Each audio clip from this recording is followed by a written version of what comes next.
Hey, Joe for the Joe Wentz Project. What is going on? It's Friday. I hope you're having a great weekend so far. This video is about a guitar that I got off seller from Reverb probably about 4 months ago. You're putting a lot of faith in this, and when you buy something off Reverb or any site, it doesn't matter. You know what you're getting yourself into, right? Or if you don't, you need to research stuff, right? But here's the guitar. Let me show you. This guitar is a beautiful ESP LTD. Well, it's LTD, made from ESP. It's a 2008. I want to say that's what it is. And it's a MH 400. I don't know what that means, but I know it's a beautiful guitar. When I got the guitar, it had just the chrome Floyd stock, right? And if you notice, it doesn't have a tone knob. That's a kill switch right there, and one volume knob. It has this switch here for like a boost, supposedly, and then your pickup selector switch, and then your volume. Okay. But what got me was the color of the guitar. It was gorgeous. I was like, man, that is amazing, beautiful, quilt blue color, if you will. So like I said, I got this 3 or 4 months ago, and today is really the first day I've had a chance to mess with it, because I just been busy and stuff with operations and everything else. And so I get it out of the gig bag and I plug it up, and first thing I notice is when you have the cable plugged into the jack here. By the way, I had my headphones on. I was going through my DAW and all that stuff. I like to hear the guitar through headphones when I first get one, get a new one or whatever.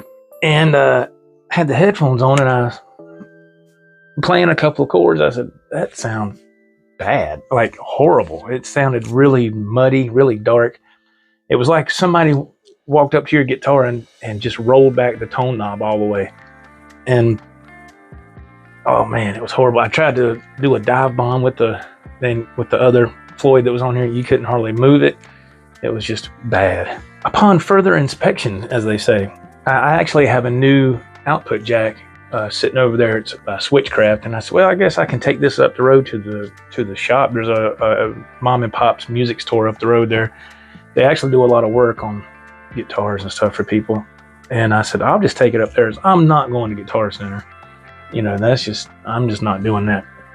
And I have my own reasons for that. If you work there, nothing against you or nobody else. It's just the techs I've seen at Guitar Center here, I don't know, man. They seem like they have a poor attitude. Well, let me just take the back cavity off. Man, there's all kind of wires crammed in here where they did some stuff. Whoever did the work, they got it tied off pretty nicely, but man, you couldn't put nothing in there underneath this cover if you wanted to. And I just happened to look, and I said, there's the tone pot.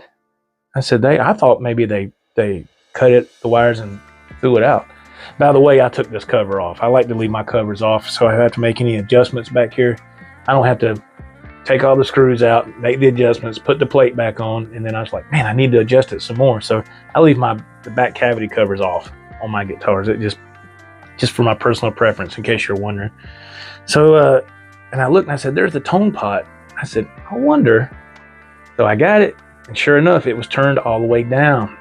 So I went, whoosh, turned it up, solved that issue right away. I was like, thank God. So I put it back, put the screws back on, and I remember I have a red PV, EVH Wolfgang Special. If you plug in a guitar cable into that guitar, it'll do the same thing. It has like a short, it's like zzz, zzz, and all this crap. But I remember if I put my wireless plug it in, it doesn't do that. It does fine. And I said, well, I wonder if I can do that on here. Sure enough, I plugged it in, and it did fine. I said, whew, okay, we dodged 2 bullets, right? So then the third thing I had to look at was the Floyd. The Floyd that was on here was just horrible. I can look at the saddles and I can tell if they've been intonated or not, because the saddles will sit a certain way. Each saddle sits a certain way. And when I look at it, I could tell. I said, that hasn't been intonated, it hasn't been touched. It's like all the saddles were even, and that's You don't want to, it will sound horrible. You know, you'll tune the guitar, but the chords will sound out of tune and that because it's not intonated. So I went ahead and just took that off because you couldn't move it. I put this new Godot Floyd on a while ago. The springs that came with the guitar in the back here, these two silver ones, it had a third one, and I tried to get away with just 2 springs, but the Floyd, when you go to tune it, there's a lot more things involved with this than I'm leaving out here. But the Floyd was like this, you know, so that's not good. So you need more tension on the back to level it out, right? And so I put the silver, the third spring, the silver one, I put it back, and then instead of the Floyd being like this, now it's sunk down. Now it's too much. So I was like, these springs are just too tight for this guitar, this system. They're just too tight. So I took the middle spring back out. I had 3 yellow springs I ordered from Futone a while back, and I put on the guitar, and I didn't use the third. So, and it's not as high tension as these. It's you know, it's not as bad. You can tell because the spring is actually a little bit bigger, right? So I said, well, if I put that on, will that even it out for what I need? And it did. It was perfect. So after finally getting all that situated and finally getting everything intonated, and this guitar plays amazing now. And it makes me wonder, well, it wasn't playing like that when I got it. So the guy that sold it, was he just what you call just somebody that plays 3 times a year or something? Or did he buy it from somebody and he just didn't know any better, which is possible. So to answer the question on the title of this video, did I get a lemon from Reverb? It's not Reverb's fault. Like I said, you assume all the risk when you get on any of these platforms to buy anything from anybody, right? Ask questions, ask for a lot of pictures. You know the drill, right? If you don't, that's what you should do.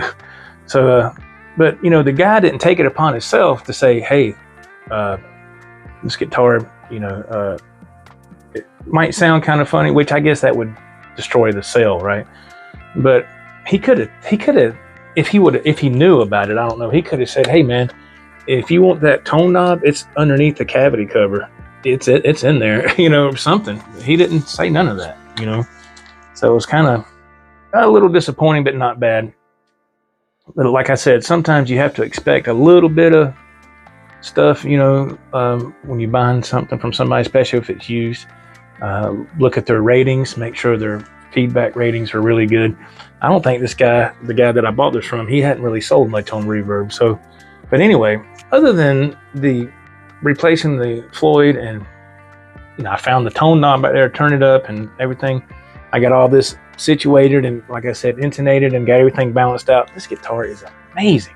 And I was like, wow, if that guy that sold it, if it would have been set up properly, and you know, would he still have sold it? I mean, because man, I wouldn't sell this.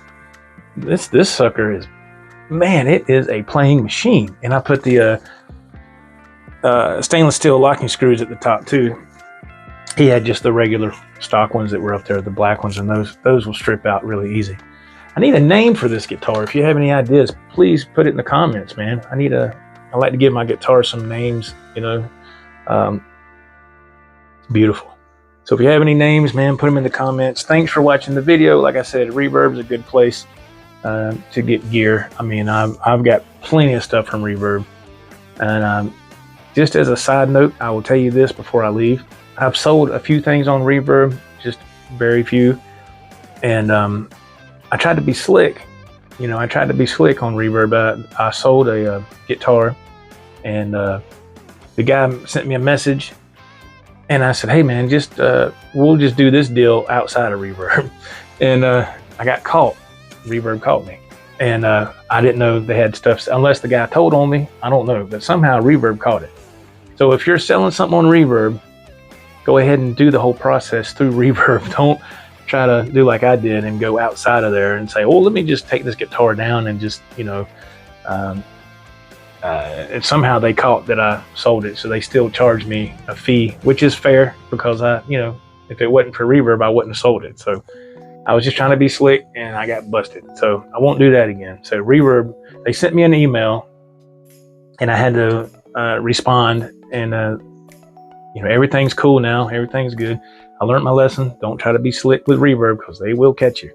You know, so if you're selling on Reverb, do the whole process, finish it through Reverb and do like you're supposed to. That way they get their little bit of money and everybody's happy. Nobody gets in trouble, unlike me. All right. Thanks for watching. Until next time, this is Joe for the Joe Wentz Project. Have a great day. God bless. We'll see you later.